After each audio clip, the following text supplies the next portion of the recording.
राधे राधे, जय श्री कृष्णा मित्रों। कैसे हैं आप सभी लोग? उम्मीद है आप सभी अच्छे होंगे। आज मैं आपको अपने जीवन से जुड़ी लड्डू गोपाल की सत्य घटना बताने वाली हूँ कि कैसे मेरे घर में लड्डू गोपाल आए और मेरा हृदय उनके प्रति कैसे श्रद्धा भाव से पूर्णतः भर गया। और एक बात, अगर आपने चैनल को सब्सक्राइब नहीं किया है तो प्लीज़ चैनल को सब्सक्राइब कर लें ऐसी ही घटनाएं सुनने के लिए। जब मैं शादी करके अपने ससुराल में आई थी तो मैंने देखा कि हमारे मंदिर में लड्डू गोपाल विराजमान हैं और हमारे घर में कोई भी इतनी पूजा पाठ में नहीं लगे हुए थे। वो पूजा पाठ से पहले ही भोजन कर लेते थे।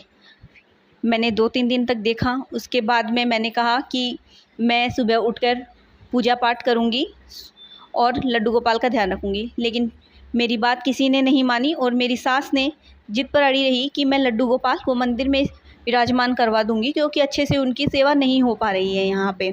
मैंने उनको मनाने की कोशिश की थी, लेकिन वह फिर भी नहीं मानी और उन्होंने लड्डू गोपाल को मंदिर में विराजमान करवा दिया। फिर भी मैं सुबह जल्दी उठती और भगवान की पूजा वगैरह करती और उसके पश्चात कुछ ग्रहण करती थी। लेकिन मेरे ससुराल में तो सब लोग उठते ही कुछ ना कुछ खा लेते थे पूजा पाठ से पहले ही। ऐसे चला। उसके बाद में एक दिन जब मेरी छोटी बेटी ने मुझसे जिद किया कि मुझे लड्डू गोपाल चाहिए, तो मैंने कहा था बेटी, अपने घर में पहले लड्डू गोपाल थे, लेकिन उनकी अच्छे से सेवा नहीं होने के कारण उनको मंदिर में विराजमान करवा दिया गया। लेकिन फिर भी वह जिद करती रही कि मेरे सभी दोस्तों के घर में लड्डू गोपाल हैं और वो उनको नई नई वस्त्र पहनाती हैं, उनको भोग लगाती है। कितना अच्छा लगता है ऐसे, मैं भी ऐसे ही किया करूँगी। मैंने कहा कि ऐसे नहीं हो पाएगा। बाद में उसने यही बात मेरी सास से कही तो सास ने भी डांट लगाई उसको कि बार बार में क्या रट लगा रखी है, लड्डू गोपाल की सेवा ऐसे नहीं होती है। बाद में यही जिद लेके वो अपने पापा के पास चली गई। पापा ने कहा बेटा, अभी तुम छोटी हो, तुमसे नहीं हो पाएगा। फिर मैंने उसको शांत करवाया और कहा ठीक है, अपन ले आएंगे लड्डू गोपाल को। वह उस वक्त तो शांत हो गई, लेकिन फिर से वह 1-2 दिन के बाद में यही बात कहने लगी।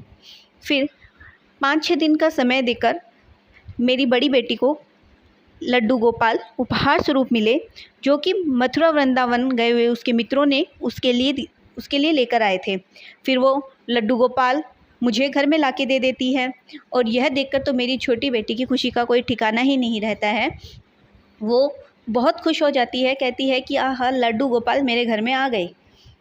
यह सब देखकर मेरे हृदय इतना आश्चर्य से भर जाता है कि मेरे मना करने के पश्चात भी इसने इतनी श्रद्धा से लड्डू गोपाल को पुकारा कि लड्डू गोपाल स्वयं मथुरा से यहाँ आ गए। यह सब देखकर मेरा हृदय भी परिवर्तित हुआ और मैंने कहा ठीक है, लड्डू गोपाल अपने घर में आ गए। कहते हैं ना, भगवान को जिससे सेवा करवानी होती है उससे करवा ही लेते हैं। फिर मैंने उनको अपने मंदिर में विराजमान करवाया और उनको नए वस्त्र पहनाए। अब तो मेरी बेटी रोज़ बाज़ार जाती है तो अपने से पहले उनके लिए नई नई ड्रेसें लेके आती है और अब हम सभी लड्डू गोपाल की सेवा में लगे रहते हैं। उनको भोजन, उनका स्नान, उनको दूध पिलाना, उनको सुलाना, सब कुछ इतने प्रेम भाव से किया जाता है कि हमारा संपूर्ण परिवार भी उनकी सेवा में लगा रहता है और उनकी इतनी अच्छे से सेवा करते हैं जैसे हमारे घर में कोई छोटे बच्चे की जाती है। अगर आपके जीवन में भी ऐसी ही कोई सत्य घटना घटित हुई हो तो कमेंट करके ज़रूर बताना, मैं उसे आप सभी से शेयर ज़रूर करूँगी।